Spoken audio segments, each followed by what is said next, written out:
Évangile de Jésus-Christ selon saint Marc 1, 21-28.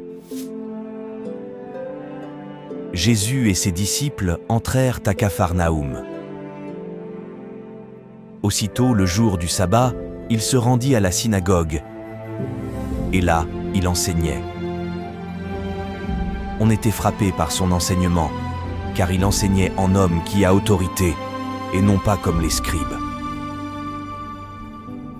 Or, il y avait dans leur synagogue un homme tourmenté par un esprit impur, qui se mit à crier : « Que nous veux-tu, Jésus de Nazareth ?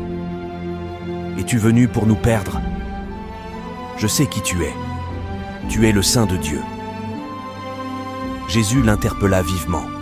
« Tais-toi, sors de cet homme. » L'esprit impur le fit entrer en convulsion, puis, poussant un grand cri, sortit de lui.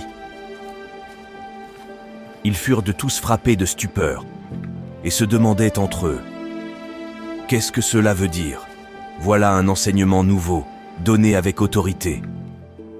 Il commande même aux esprits impurs, et ils lui obéissent. » Sa renommée se répandit aussitôt partout, dans toute la région de la Galilée.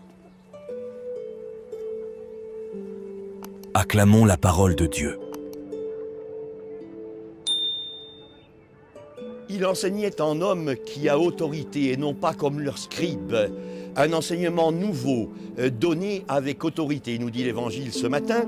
L'autorité de Jésus n'est pas comprise bien sûr à la 68 comme une oppression, un esclavage, mais dans son sens premier étymologique, c'est-à-dire augere, auctoritas, faire croître. Jésus nous fait croître par son autorité. Et cette autorité, Jésus l'a parce qu'il est le Fils de Dieu et aussi parce qu'il est la parole de Dieu faite chair, la vérité de Dieu incarnée.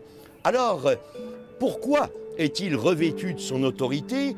Eh bien parce qu'il est serviteur de cette vérité et parce qu'il est digne qu'on lui accorde notre confiance. Pour que nous puissions croître nous-mêmes à l'image de ce que dit saint Paul, c'est-à-dire dans l'obéissance de la foi. Une obéissance qui nous fait croître et qui ne ressemble absolument pas à l'autorité ou à l'obéissance que l'on doit à bon nombre de nos politiques dont leur autorité est basée sur le mensonge. Alors finalement, être amoureux de la vérité et obéir par l'obéissance de la foi, voilà le chrétien.